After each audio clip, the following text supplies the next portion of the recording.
So students, in this video lecture we are going to discuss about multitasking properties of operating system. Okay, what is multitasking? Multitasking word से क्या समझ में आ रहा है? That means multiple tasks. We are performing multiple tasks concurrently.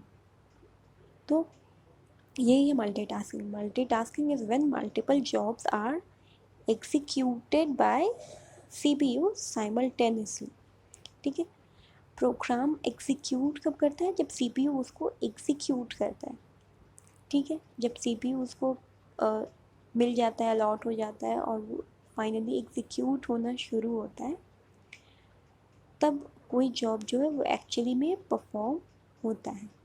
ठीक है. ये सभी को पता है कि कोई भी प्रोग्राम जब रैम में लोड हो जाता है और फाइनली जब एग्जीक्यूट होना शुरू करता है तो वो कहलाता है प्रोसेस. तब वो प्रोसेस बन जाता है, यानी कि जो भी एग्जीक्यूट हो रहा है. तो इस तरह अगर मल्टीपल प्रोसेस परफॉर्म हो एक बार में, कैसे होंगे? जब सबको CPU मिले, सब सारे प्रोग्राम्स को, सारे प्रोसेस को जब CPU मिलेगा तभी तो वो परफॉर्म होंगे, वो एग्जीक्यूट होंगे. तो जब सारे जॉब्स को CPU मिले एक साथ, ठीक है, तो अब सारे जॉब्स को CPU कैसे मिल सकता है? कोई एक जॉब ही एक बार में एग्जीक्यूट होगा.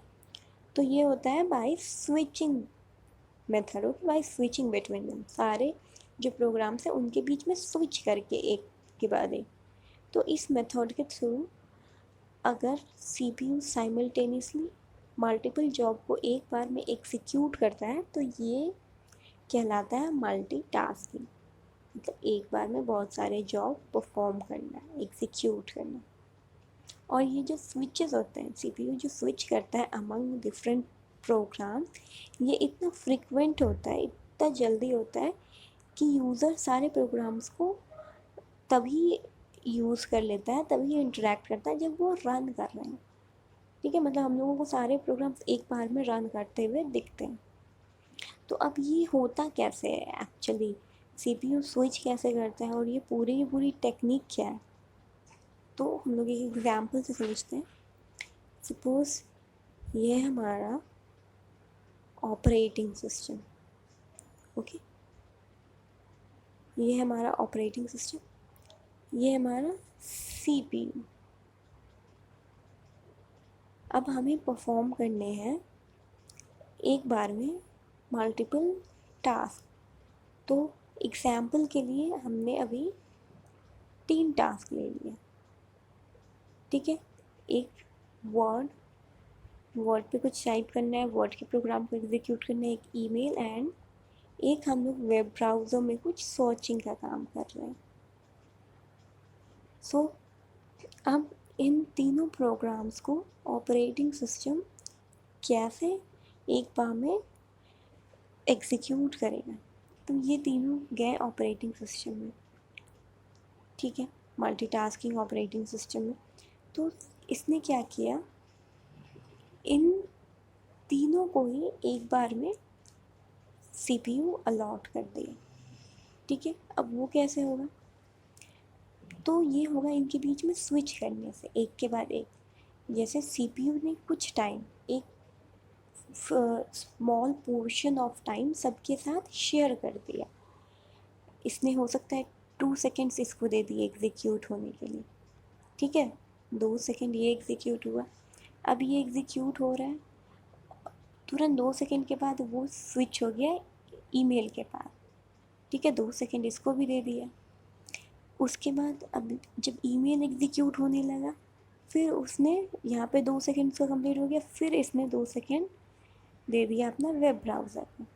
तो ये भी एग्जीक्यूट हो रहा है. अभी वर्ड भी एग्जीक्यूट हो रहा है, ईमेल भी एग्जीक्यूट हो रहा है, और वेब ब्राउज़र पे जो हम लोग काम कर रहे हैं वो भी एग्जीक्यूट हो रहा है. अब जब इसने तीनों को दे दिया अपना फिक्स्ड पोर्शन ऑफ टाइम, तो फिर इसने स्टार्ट किया वर्ड से वापस से, फिर इसने इसको टाइम दिया, फिर से ईमेल को टाइम देगा ये, और फिर से वेब ब्राउज़र को टाइम देगा. जो भी होगा एक फिक्स्ड पोर्शन ऑफ टाइम, जो एक बहुत ही स्मॉल पोर्शन होता है टाइम का. ठीक है. तो वो इस सबको बारी बारी से एक के बाद उतना टाइम अलॉट करेगा ताकि वो क्या हो सके, एग्जीक्यूट हो सके, और इस तरह से कॉन्करेंटली बहुत सारे प्रोग्राम्स एक बार में रन कर दें। ओके, सो अब हम लोग देखते हैं एक बार डिटेल में कि कौन कौन सी एक्टिविटीज़ है जो मल्टीटास्किंग ऑपरेटिंग सिस्टम परफॉर्म करता है, और इन डिटेल पूरा कॉन्सेप्ट वो किस तरह से होता है वो मैंने आपको बता दिया। बट अब हम लोग डिटेल में देखते हैं कि एक के बाद एक कौन सी एक्टिविटी वो परफॉर्म करता है। तो सबसे पहले क्या करेगा, यूज़र इंस्ट्रक्शन देगा ऑपरेटिंग सिस्टम को या फिर प्रोग्राम को डायरेक्टली, इसमें कोई प्रॉब्लम नहीं है। और वो जैसे ही इंस्ट्रक्शन देगा तो उसको इमीडिएट रिस्पॉन्स भी मिलेगा, ना कि बैच प्रोसेसिंग के जैसा बाद में मिलेगा। उसको तुरंत जैसे ही उसने इंस्ट्रक्शन दिया उसको उसका इमीडिएट रिस्पॉन्स मिलेगा मल्टीटास्किंग। ना ओएस क्या करेगा, मल्टीटास्किंग को हैंडल करेगा इन दैट वे कि मल्टीपल ऑपरेशंस जो हैं, मल्टीपल प्रोग्राम जो हैं वो एक बार में एग्जीक्यूट हो पाए, क्योंकि मल्टीटास्किंग का जो फंडा है वो यही है कि मल्टीपल प्रोग्राम्स एक बार में एग्जीक्यूट हो सके। ओएस उनको उसी तरीके से हैंडल करे कि सारे प्रोग्राम एक बार में रन करे ना। उसके बाद मल्टीटास्किंग ऑपरेटिंग सिस्टम जो है उसको टाइम शेयरिंग ऑपरेटिंग सिस्टम भी बोला जाता है। क्यों? क्योंकि इसमें सीपीयू का टाइम जो है वो शेयर होता है सारे के सारे प्रोग्राम से।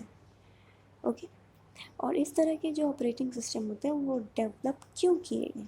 ये डेवलप किए गए to provide interactive use of computer system at reasonable cost. अब कंप्यूटर तो क्या बहुत पावरफुल है, हम लोग उसमें बहुत सारे प्रोग्राम एक बार में रन कर सकते हैं। बट इसके पहले क्या होता था, हम लोग एक बार में एक करते थे, फिर बैचेस आए, बैचेस में एक के बाद एक ही रन करते थे, बट क्या ऑटोमेटिकली करते थे। तो फिर time sharing operating system develop किया गया ताकि कंप्यूटर सिस्टम को और ज़्यादा अच्छे से यूज़ किया जा सके, क्योंकि कॉस्टिंग तो ऑब्वियसली बहुत ज़्यादा होती है, तो उस कॉस्ट पे उसका बहुत अच्छे से ज़्यादा यूज़ किया जा सके।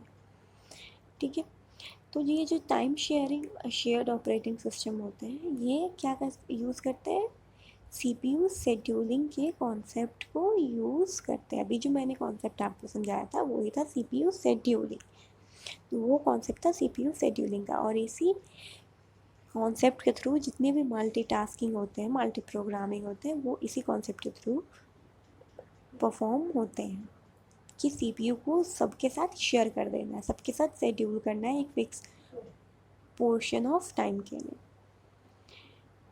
ठीक है, तो इसमें क्या होता है कि हर यूज़र को, वो यूज़र हो सकते हैं, अब मल्टीटास्किंग का मतलब ये नहीं कि आप एक ही कंप्यूटर से बहुत सारे टास्क परफॉर्म करो, अलग अलग यूज़र भी परफॉर्म कर सकते हैं, तो ज़रूरी नहीं कि एक यूज़र ही करे। तो जितने भी प्रोग्राम्स हो, जितने भी यूज़र हैं, उनको एक स्मॉल पोर्शन ऑफ टाइम दिया जाए सीपीयू से ना।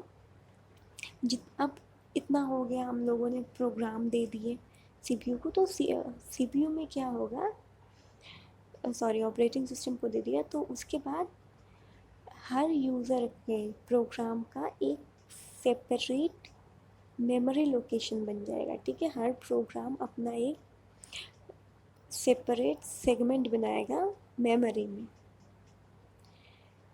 लाइक यहाँ पे वर्ड और ईमेल और वेब ब्राउज़र ने अलग अलग सेगमेंट बनाए। देन उसके बाद प्रोसेस क्या है, सबको एक एक करके सीपीयू मिलेगा एक फिक्स्ड अमाउंट ऑफ टाइम के लिए। देन प्रोसेस क्या होगा, एग्जीक्यूट होना शुरू होगा। तो जब प्रोसेस एग्जीक्यूट होता है तो बहुत ही शॉर्ट टाइम के लिए होता है, बहुत ही जल्दी वो एग्जीक्यूट हो जाता है। उसके बाद हो सकता है प्रोसेस को कुछ आईओ डिवाइसेस का यूज़ हो जैसे बहुत बार हम लोगों को कुछ इनपुट देना होता है, जैसे हम लोगों को कोई भी 2 नंबर ऐड करना है, एक प्रोग्राम में 2 नंबर ऐड करने का, हम लोगों को ऑब्वियसली उसको नंबर प्रोवाइड करना है, या कुछ एक टास्क है कुछ प्रिंट करने का जिसमें उसको कोई फाइल को रीड करना है देन उसका प्रिंट लेना है, तो इसमें IO devices, input output devices का यूज़ होता है, जिसकी वजह से इसकी स्पीड जो है वो थोड़ी स्लो हो जाती है, क्योंकि ये इंटरेक्ट करने लगती है इनपुट या आउटपुट डिवाइस से या कोई फाइल रीड करने लगती है या इस तरह का कुछ काम करने लगती है, तो इसकी स्पीड स्लो हो जाती है और इसको थोड़ा ज़्यादा टाइम लगता है कंप्लीट होने में। इस टाइम पे क्या होता है, मल्टीटास्किंग ऑपरेटिंग सिस्टम में सीपीयू जो है वो दूसरे प्रोसेस को अलॉट हो जाता है और वो प्रोसेस उसको यूटिलाइज करने लगता है। तो ये पहले वाला प्रोसेस में वर्क होते रहता है एंड देन उस टाइम पे सीपीयू खाली नहीं रहता है बल्कि दूसरे प्रोसेस को मिल जाता है जिससे वो प्रोग्राम भी रन करने लगता है। ओके, तो ऑपरेटिंग सिस्टम यूज़र को क्या अलाउ करती है, तो share the computer simultaneously with multiple programmes.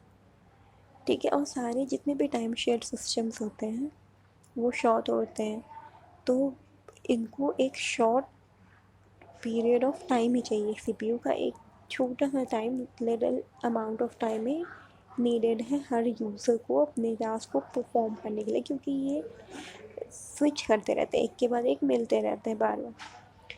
तो जैसे ही सिस्टम स्विच करते हैं तो ये बहुत ही रैपिड एक्शन होता है, बहुत ही रैपिडली सीपीयू स्विच करता है हर प्रोग्राम में। मैंने सिर्फ एग्जांपल में बोला था 2 सेकेंड, बट इट्स बहुत कम, 2 सेकेंड्स में बहुत टाइम स्विच कर जाता है। तो ये बहुत ही जल्दी स्विच करता है यूज़र से या प्रोग्राम से नेक्स्ट यूज़र या नेक्स्ट प्रोग्राम।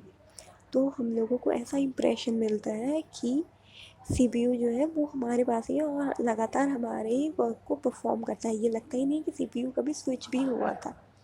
ठीक है, लगता है सीपीयू लगातार हमारे पास ही अलॉटेड है और उसी टास्क को परफॉर्म कर रहा है, जबकि एक्चुअली में क्या होता है कि सीपीयू जो है वो शेयर हो रहा है among many users and many programme.